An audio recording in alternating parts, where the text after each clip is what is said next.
यहाँ रहे, माता पिता रखेंगे या तो ये गलत मार्ग पर पहुंच जाएंगे जिससे समाज में वर्ण संकरता फैलेगी।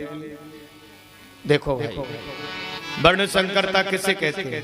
जैसे गीता में भगवान कह रहे हैं, दोषैरेतै कुलंघानाम वर्ण संकर कारकैः। हे अर्जुन, वर्ण संकरता जहां बढ़ती है वहां दोष रहता है, वहां संतान कुल घाती। अब वर्ण संकरता क्या है? लोग कहते हैं कि देखो भाई, जाति का विरोध नहीं करना चाहिए। देखो भाई, जाति का विरोध तो बस सच में ही नहीं करना चाहिए।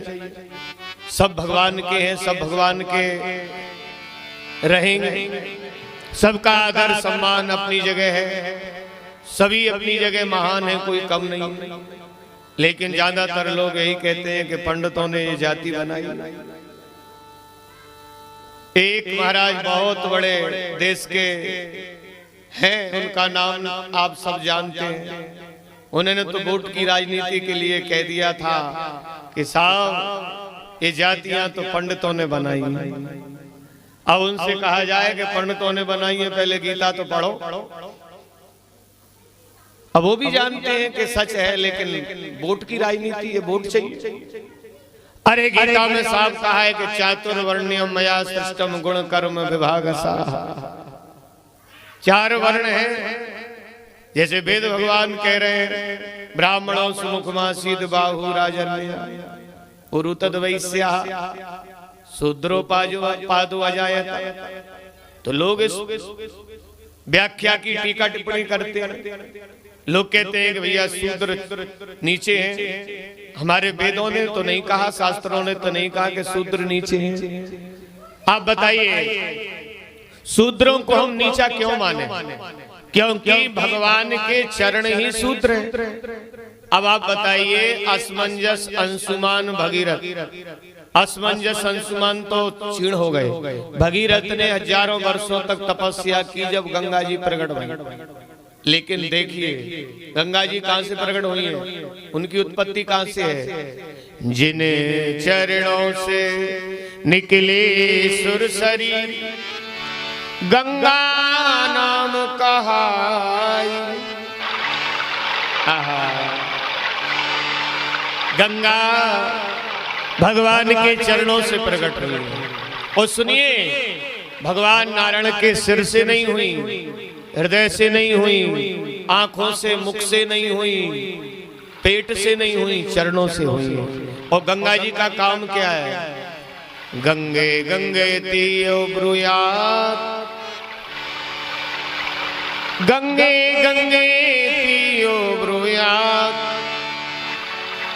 योजनानां सतैरपि मुच्यते सर्व पापेभ्यो विष्णु लोकम सगच्छति। अरे भैया, गंगा गंगा बोल दो, और गंगा में डुबकी लगा लो। और गंगा में ना जा पाओ, बोर के पानी से नहाओ, या हेडपंप के जल से नहाओ, या बाथरूम के जल से नहाओ, तो कह दो हर हर गंगे, हर हर गंगे।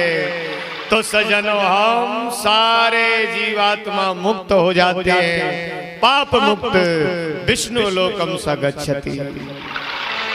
ये विष्णु पुराण का श्लोक बोला।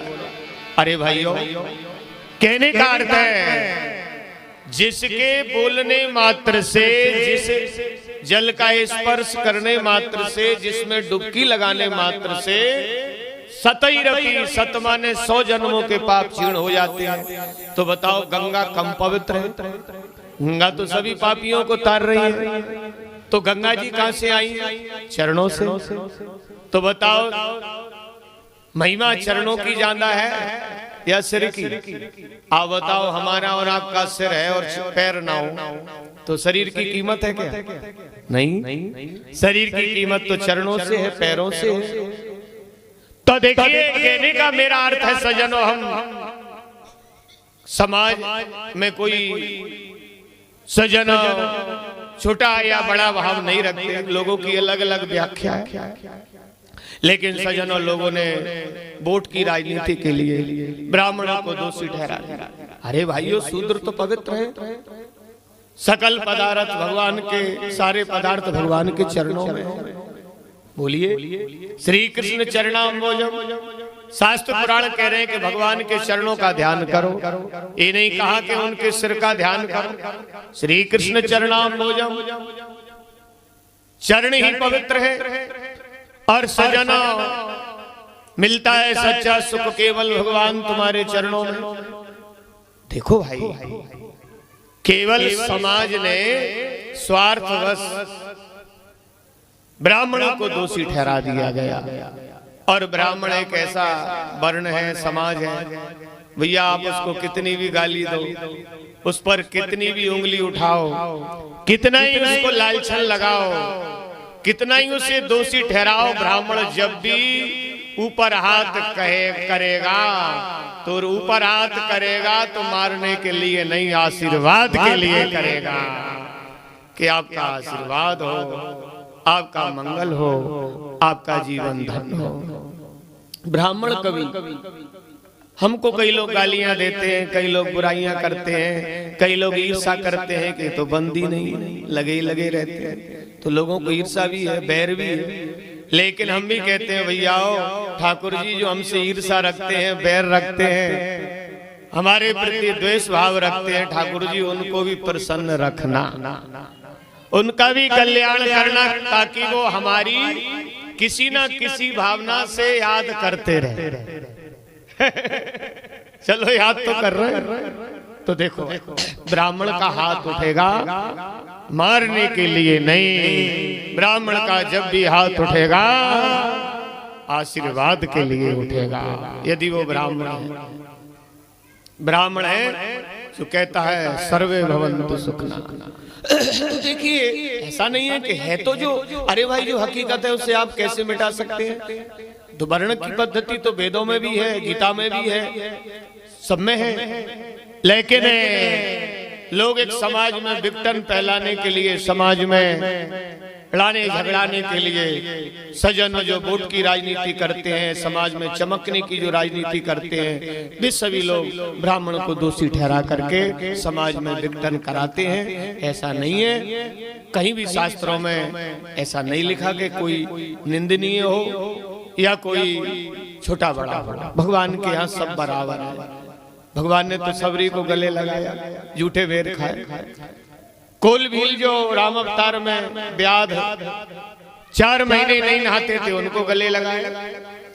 सदन कसाई को तारे, कसाई जो मांस बेचता था उसको तारे, अजामिल को तारे, सबको तारे, जो उनसे जुड़ा उसको तारे। तो मेरा भाव आपसे यही है, भगवान ने सोचा कि देवियां 16,100 हैं, ये कहाँ जाएंगी, इनसे कोई विवाह करेगा नहीं, गलत मार्ग पर पहुंच जाएंगी, जिससे समाज में वर्ण संकरता फैलेगी।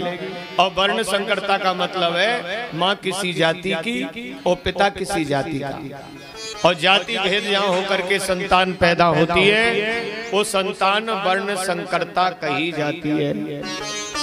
तो मेरी बेटियों, मेरे बेटाओं, मेरा आपसे यही निवेदन है कि हम समाज में कोई भी ऐसा कदम ना उठाएं जिससे समाज में वर्ण संकरता फैले। आप अपने माता पिता का ख्याल रखिए, माता पिता जो कहें उसको करिए। दुनिया में यदि कोई सच्चा हितैषी है तो वो है माँ और पिता और गुरु। इसलिए माता पिता गुरु आपको गलत मार्ग पर नहीं ले जाएंगे, और माता पिता गुरु यदि गलत मार्ग पर ले जाते हैं तो उनको आप मानिए ही नहीं कि ये माँ है, ये पिता है, गुरु है। क्योंकि तजे पिता प्रहलाद, बाबा तुलसी लिख रहे हैं, पिताजी को प्रहलाद ने तज दिया क्योंकि वो गलत मार्ग पर ले जा रहे हैं। कैकेयी को भरत जी ने माँ को तज दिया, भरत जी ने, क्योंकि वो राम से दूर कर रही थी।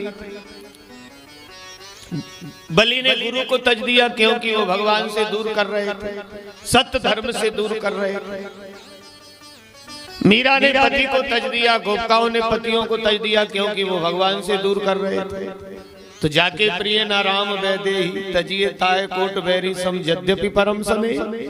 अरे भाइयों, सारी बातें शास्त्रों में लिखी है, लेकिन मानते लोग कहाँ हैं, मन मर्जी का काम करते हैं। तो देखिए, माता और पिता और गुरु तीन है हमारे संसार में सबसे हितैषी।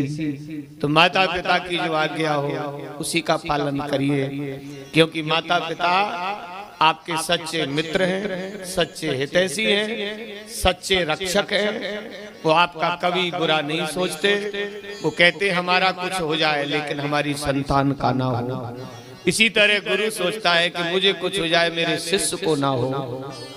तो आप इसका ध्यान रखना बेटा बेटियों, माता पिता का सम्मान, उनकी आज्ञा का पालन, यही हमारा सनातन धर्म है। जिसके घर में माता पिता का आदर सम्मान है, लिखा है ना, सुन जननी सोई सुत बड़ भागी। अरे सुन जननी सोई सुत बड़ भागी, जे पितु मात बचन अनुरागी। मैया राम जी कह रहे हैं कि कई दुनिया में ऐसी संतान दुर्लभ है जो माता पिता की आज्ञा का पालन करते हैं। तनय मात पितु तो सनहारा, ऐसा कहाँ है संतान में, दुर्लभ है संसार में। इसलिए मेरे सज्जनों, संक्षिप्त में बोले, मुझे आगे कथा भी बोलना है, ज्यादा व्याख्या न की जाए, और 16,100 कन्याएं गलत मार्ग पर ना पहुंचे, इनका अलग अलग भावना हो, किसी ने उनको स्वीकार नहीं किया।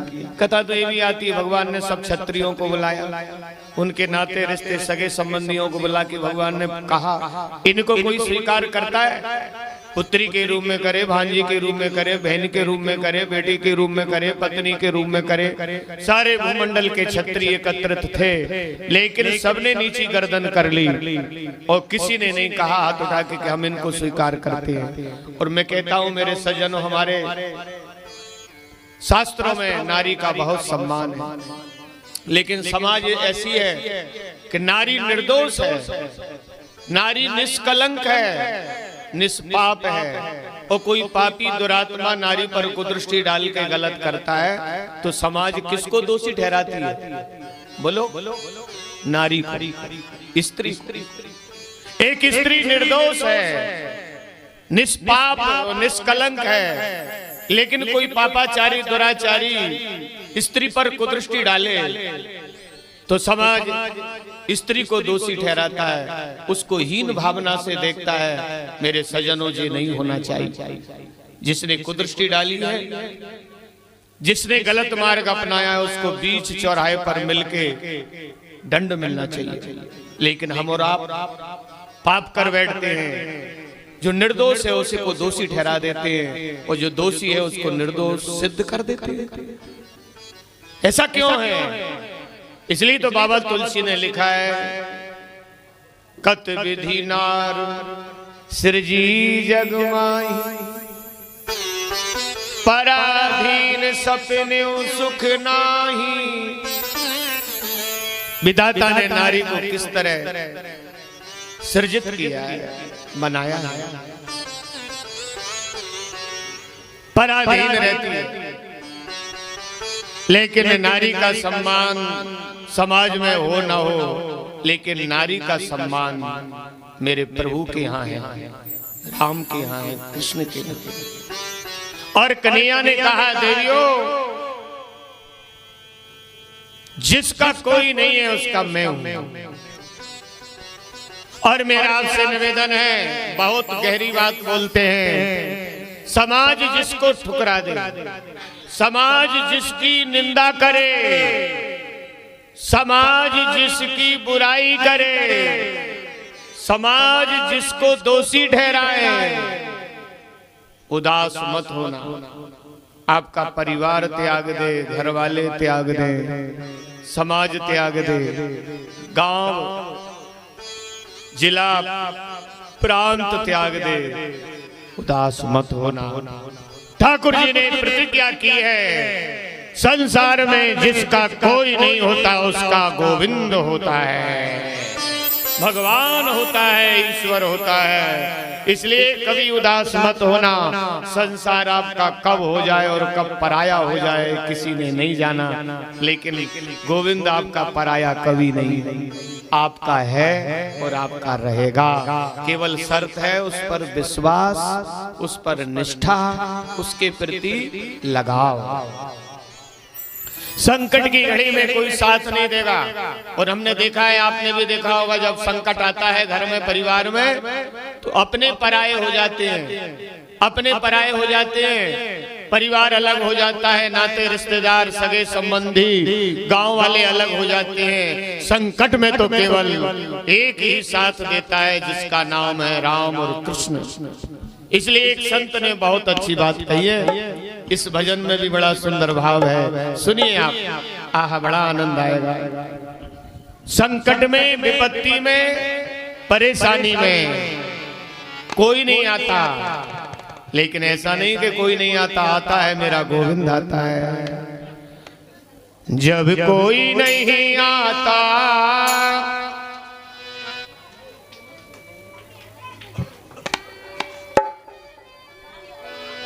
जब कोई नहीं आ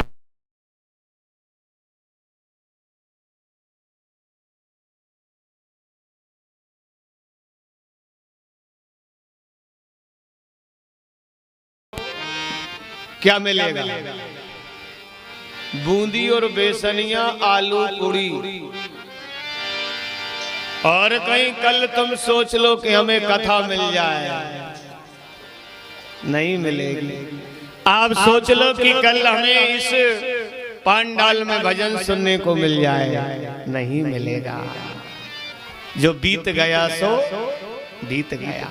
और अभी भी समझ जाओ, 1 घंटे और है, इसलिए अभी भी कुछ नहीं बिगड़ा। अंत मता सुगता, इसलिए अभी भी तालियां बजा लो और पूरे शब्द जीवन में उतार लो और अपनी जगह समाधि में बैठे रहे। कहा है तो तालियों की सेवा करते हुए बोलो, जब कोई नहीं आता, कब संकट में, परेशानी में, दुख में, जब कोई नहीं आता हो मेरे श्याम आते हैं, मेरे दुख के दिनों में वो काम आते हैं, मेरे दुख के दिनों में वो काम आते हैं, मेरे दुख के दिनों में वो काम आते हैं, मेरे दुख के दिनों में वो काम आते हैं। जब कोई नहीं आता, जब कोई नहीं आता, जब कोई नहीं आता, जब कोई नहीं आता, जब कोई नहीं आता, जब कोई नहीं आता, जब कोई नहीं आता, जब कोई नहीं आता, वो मेरे श्याम आते हैं, मेरे दुख के, मेरे दुख के, मेरे दुख के दिनों में वो काम आते हैं, मेरे दुख के दिनों में वो काम आते हैं, बड़े काम आते हैं, बड़े काम आते हैं, बड़े काम आते हैं, वो बड़े काम आते हैं।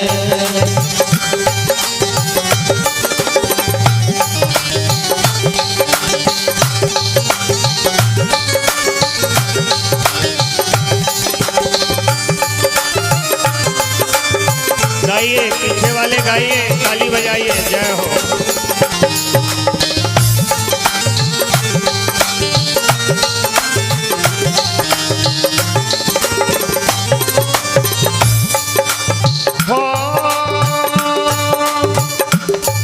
ये कितने बड़े हो गए, ये कितने बड़े हो गए, ये कितने बड़े हो गए, ये कितने बड़े हो गए, कितने बड़े हो गए, कितने बड़े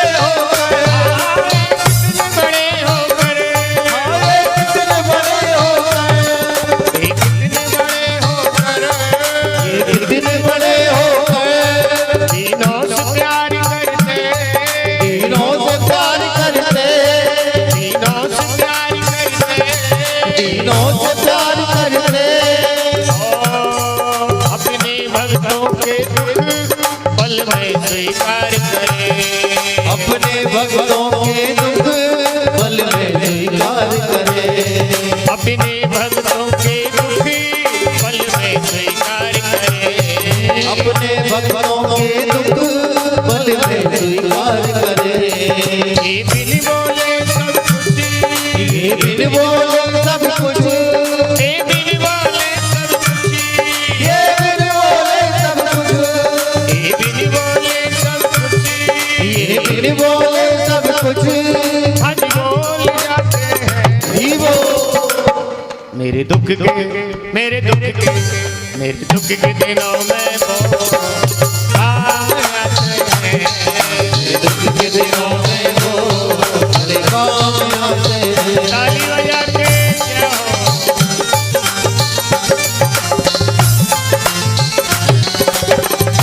हरि बोल।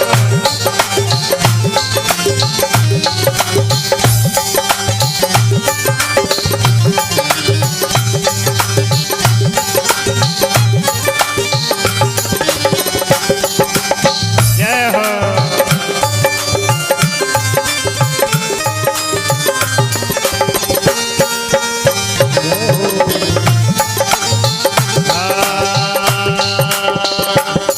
मेरी नैया चलती है पतवार नहीं होती। ओ मेरी नैया चलती है पतवार नहीं होती।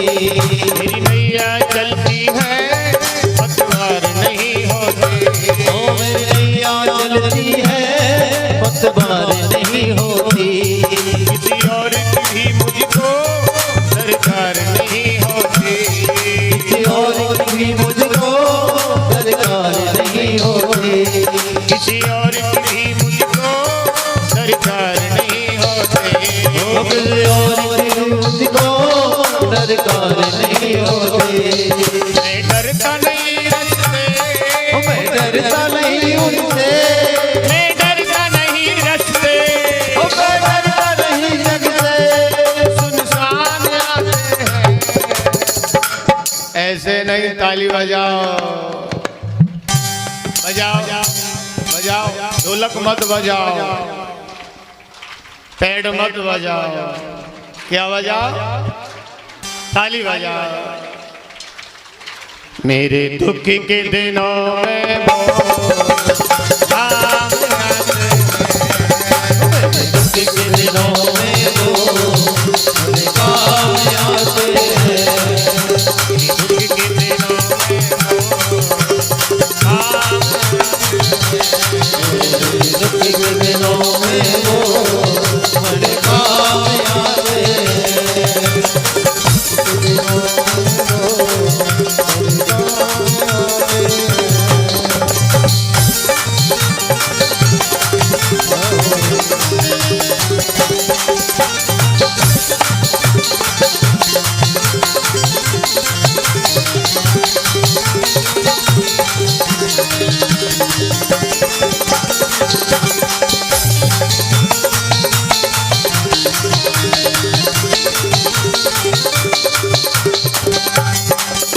जब याद करे उनको, जब याद करे उनको, कोई याद करे उनको, कोई याद करे उनको, कोई याद करे उनको, याद करे उनको, दुख हल्का हो जाता, हल्का हो जाता।